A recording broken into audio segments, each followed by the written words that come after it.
We got up early this morning, went for a run.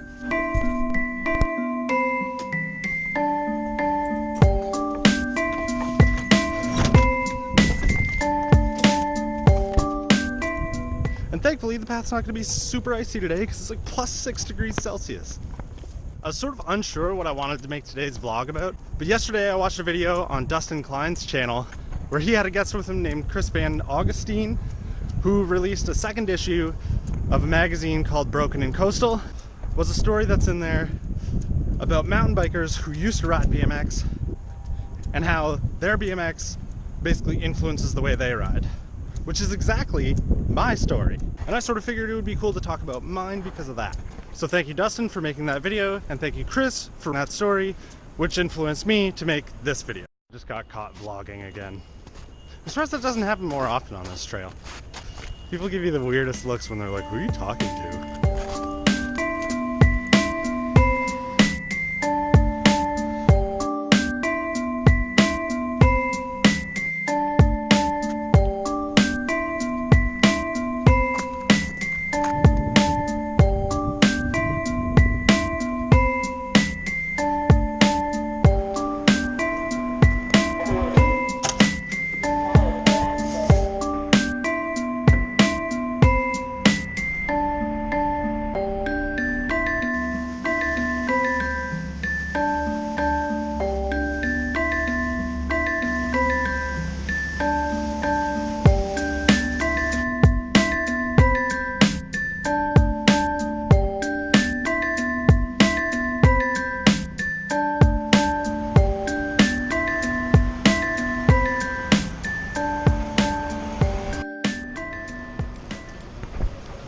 I'm gonna go see Dan.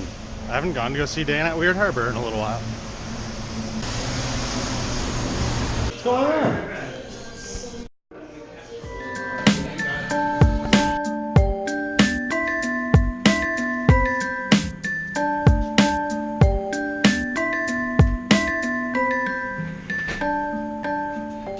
So as you may or may not know, I rode BMX my entire life growing up. I must have been like 9 years old when I went to a corner store and got my first BMX magazine and basically emulated everything that I saw in it and read it probably for like 3 years straight before Ride BMX came out. The thing about BMX was it made me feel like every other type of bike riding was just kind of stupid and, you know, a waste of time. Which is sort of unfortunate because I ride a lot of stuff now and I kind of wish I had got into it a little earlier, but not for a lack of my parents trying, though. They did bring me to a mountain bike race once, and I literally watched it, and I was like, this is stupid, there's no tricks. I guess that's what happens when you're a kid. The cool thing about BMX is it really got me to where I am right now in the world of just biking in general. It introduced me to the world of being on two wheels with pedals, albeit it wasn't like what I do now, but at least it was an introduction to the world of cycling. I did a small amount of digging around to like see if I could find some like old videos, because I haven't really been in front of a camera riding BMX for a little while. And I remember making this like really short movie with my friend Adam, what looks like about like 4 years ago now, just one day with like my phone. So I've always done videos with my phone. And the really cool part about riding BMX was me and my friends were always looking to go ride somewhere else.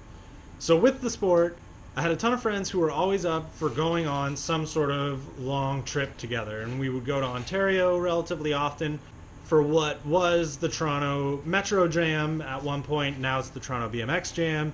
The last time I was there, I was riding Joyride, and that was the year that I tried to learn front flips.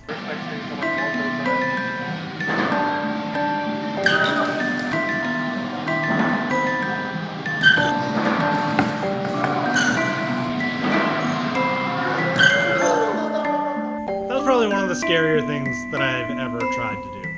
I never ended up landing one, but it was fun to like go from the foam pit, doing a front flip, to like trying to do it on a resi ramp.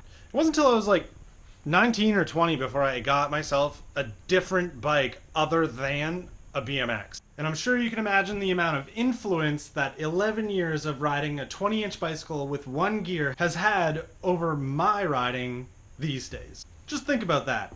Every single day for 11 years, I was using a bike to ride towards something as fast as I possibly could. One day of BMX riding may as well be the equivalent to one full day of sprint training. When you're constantly starting from standstills, trying to gain as much speed as possible at something that's relatively close, you get pretty good at putting a lot of power down for short periods of time.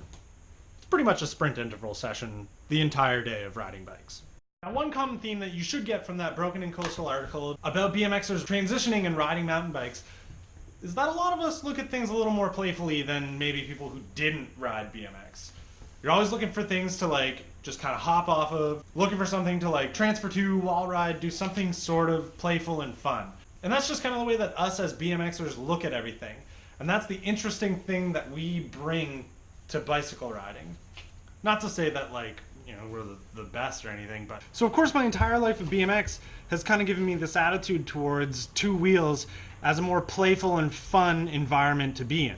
And I've adapted a lot of that to my riding. So when I got my first single speed road bike, basically what I would do is just go sprint towards everything and like skid around gravel corners. And that type of riding is kind of what got me interested into the idea of going and racing cyclocross. I liked the idea that you could take a road bike off-road, put obstacles in front of it, and have to get over them somehow. And anytime there's like this little lip or something, I was like kind of trying to get some air from it and stuff. And that's that like playful attitude that like BMX kind of brings. But here's the problem, is BMX doesn't give you like a phenomenal base fitness. It gives you some legs that you can sprint with pretty well and some really awesome bike handling skills.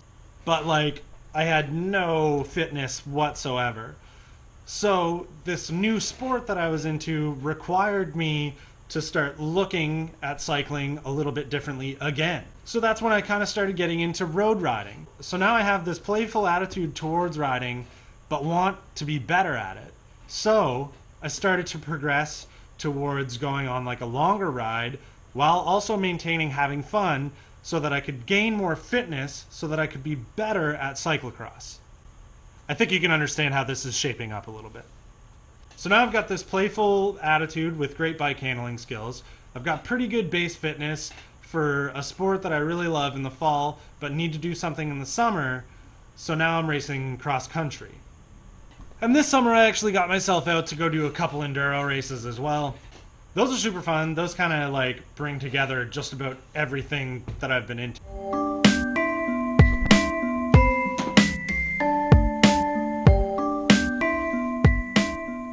So as Chris mentioned in that video, there's a lot of us in that like 20 to 40 range who kind of ride everything. And I like that thought a lot because it does make us super interesting bike riders. And I like to look at myself as an example because I find there's a lot of BMX influence in my riding, just like there is in those riders in that article. And I know that all of my riding affects all of my other riding. I know that all of my different types of riding have shaped other types of riding.